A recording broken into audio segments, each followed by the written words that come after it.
Hi hello అండి, నేను మీ శ్రీనివాస్ రాథోడ్. మీ అందరికీ తెలిసిందే హైదరాబాద్ లో హైడ్రా సంచలన సృష్టించిన హైడ్రా డిపార్ట్మెంట్ ఇప్పుడు ఏమైంది, ఎక్కడుంది ఒకసారి తెలుసుకోండి.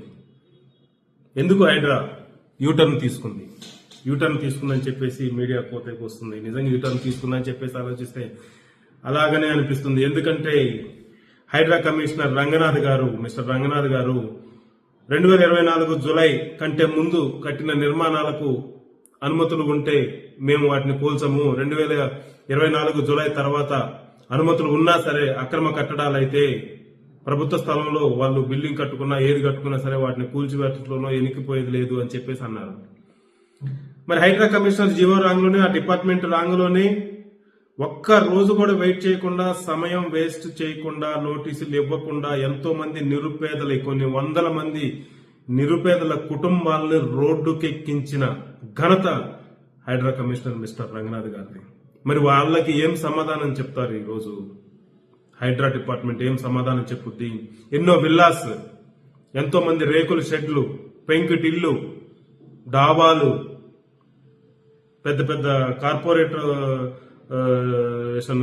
ఆఫీసులు కానివ్వండి, రేకుల షెడ్లు కానివ్వండి, ప్రైవేటు సంస్థలే కానివ్వండి, ఎవ్వరు చిన్న పెద్ద తేడా లేకుండా కూల్చునని చెప్తున్నా సరే అతి పెద్దలే మాత్రం ముట్టుకోలేదు. ఎక్కడ స్కూల్ కానివ్వండి, మరి ఒక చెరువులో పెద్ద స్కూల్ ఉందని చెప్పేసి ఎంఐఎం పార్టీకి సంబంధించి, అట్లాగనే మరి కేటీఆర్ది ఫామ్ హౌస్ ఉందన్నారు, పల్లా రాజశేఖర రెడ్డి గారి స్కూల్స్ ఉన్నాయన్నారు,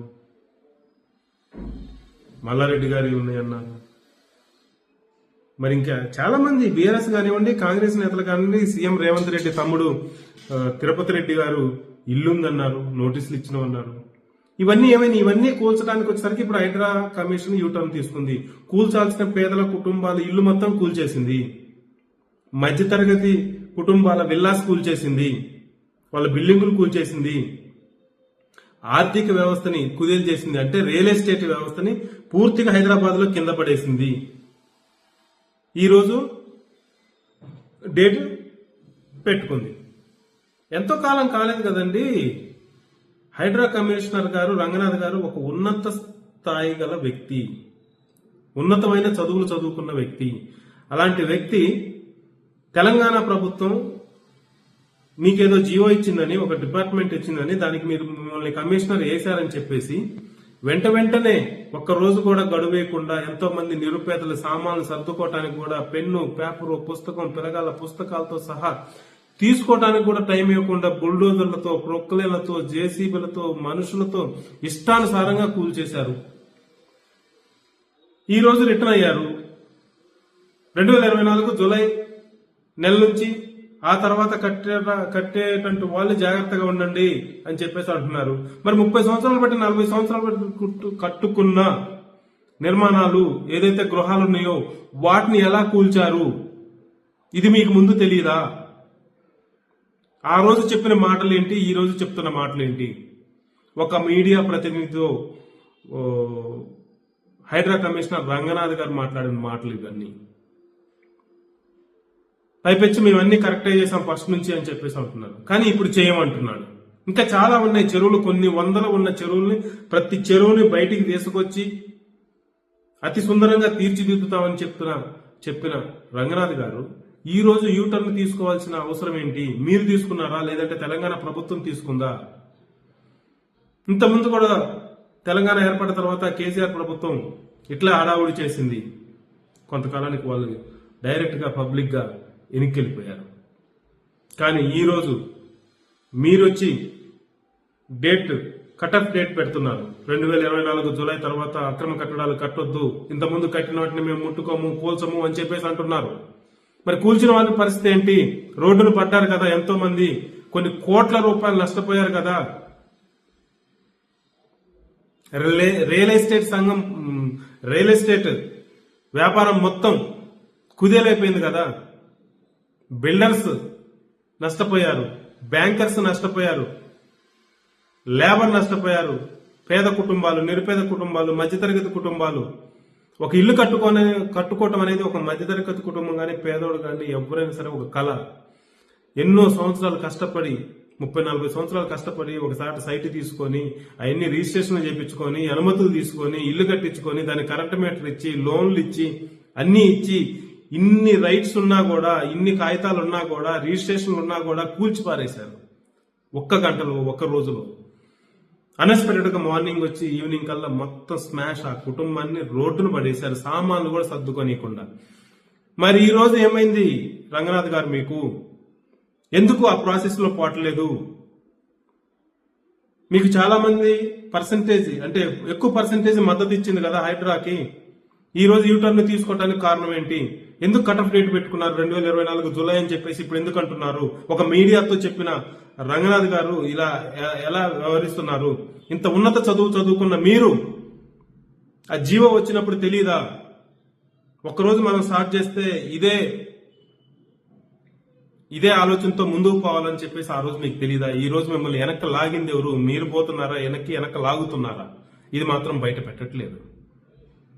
ఇంతమంది నిరుపేద కుటుంబాలని రోడ్డును పడేసి ఇప్పుడు కూల్సం మేము అని చెప్పేసి అంటే మరి వాళ్ళకి నష్టపరిహారం ఎవరివ్వాలి? అది ఒక మీడియా ప్రతినిధి రంగనాథ్ గారిని అడిగితే మేము రైటే చేశాము, మేము ఎక్కడ అక్రమంగా ఎవరిని కూల్చలేదు, అక్రమైన కట్టడాలు మాత్రమే కూల్చాము, మీరు వెళ్తే కోర్టుకు వెళ్ళిపోండి, మేమైతే రూపాయి ఇవ్వము, మమ్మల్ని కోర్టుకు ఎడవండి, కోర్టుకు పోయి మేము కోర్టుకు సమాధానం చెప్పుకుంటాం. ఒక మధ్యతరగతి కుటుంబం, ఒక నిరుపేద కుటుంబం ఒక గవర్నమెంట్ మీద, ఒక డిపార్ట్మెంట్ మీద కోర్టుకు పోయి కోర్టు తీర్పు వచ్చేసరికి వెయిట్ చేసే అంత ఓపిక కానీ, తన సహనం కానీ, తన సమయం కానీ వెచ్చించగల పరిస్థితి ఇప్పుడు ఈరోజు తెలంగాణలో ఉందా? రేవంత్ రెడ్డి గారు తమ్ముడు ఇల్లు కూడా కూల్ చేస్తామని చెప్పేసి అన్నారు. ఒక చెరువులో ఒక స్కూల్ ఉంది, ఎంఐఎంకు సంబంధించిన స్కూల్, ఆ స్కూల్ తీసేస్తామన్నారు. పిల్లల స్టడీస్ కోసం కొంతకాలం టైం ఇచ్చాము, తర్వాత కూల్ చేద్దాం అన్నారు. ఈ రోజు ఆ స్కూల్ గురించి అడుగుతుంటే అది అక్రమ కట్టడంలో ఉందో లేదో ఒకసారి పరిశీలించాలి. మరి ఇన్ని రోజులు పరిశీలించింది ఏంటి? బడాబాబులు ఇంతవరకు ఎక్కడా ముట్టుకోలేదు. బడాబాబులందరూ సేఫ్. పేదలు, దళితులు, గిరిజనులు, బీసీలు వీళ్ళ కట్టడాలేనా మీరు కూల్చేది? అగ్రవర్ణాల్లో కూడా పేదలు ఉన్నారు, వాళ్ళే కూడా పోయినాయి ఈరోజు. కానీ బడాబాబులు కోట్లకు పడిగెత్తినోళ్ళు, 100 కోట్లకి 1000 కోట్లకి పడిగెత్తినోళ్ళు ఒక్కళ్ళ ఫామ్ హౌస్, ఒక్కళ్ళ స్కూలు ఎక్కడా ముట్టుకోలేదు. తీరా వీళ్ళు ఎన్ని కూల్చిన తర్వాత ఈ రోజు యూటర్న్ తీసుకొని హైడ్రా 2024 జూలై తర్వాత అక్రమ కట్టడాలని మేము ఒప్పుకోము అని చెప్పేసి ఈ రోజు శ్రీరంగ నీతులు చెప్తుండు హైడ్రా కమిషనర్ రంగనాథ్ గారు. ఎక్కడ న్యాయం అండి ఇది?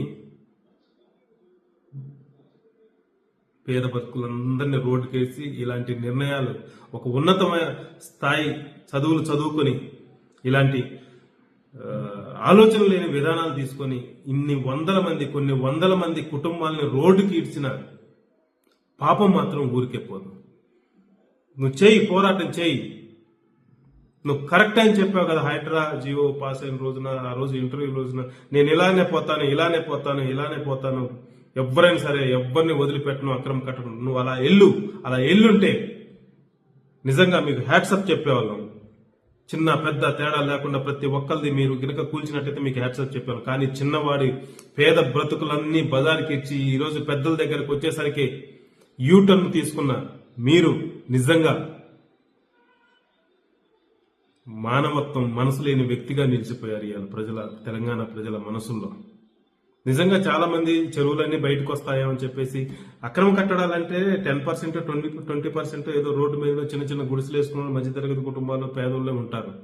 కానీ ఎక్కువ అక్రమ కట్టడాలు కట్టింది బడాబాబులే.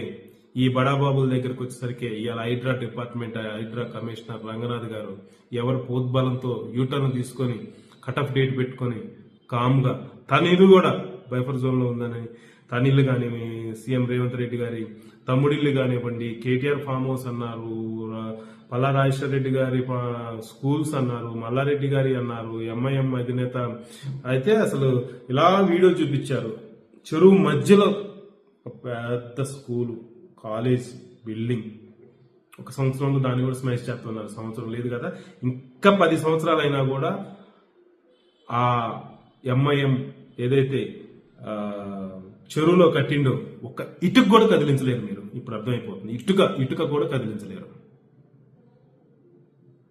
మీ ఆలోచన, ముందు చూపు ఆలోచన లేని వల్ల, దానివల్ల చాలా మంది పేద కుటుంబాలు, మధ్యతరగతి కుటుంబాలు ఈ రోజు తెలంగాణలో మిమ్మల్ని తిట్టుకుంటూ శాపనార్థాలు పెడుతూ ఏడుస్తున్నారు రోడ్డు మీద, ఇల్లు లేక.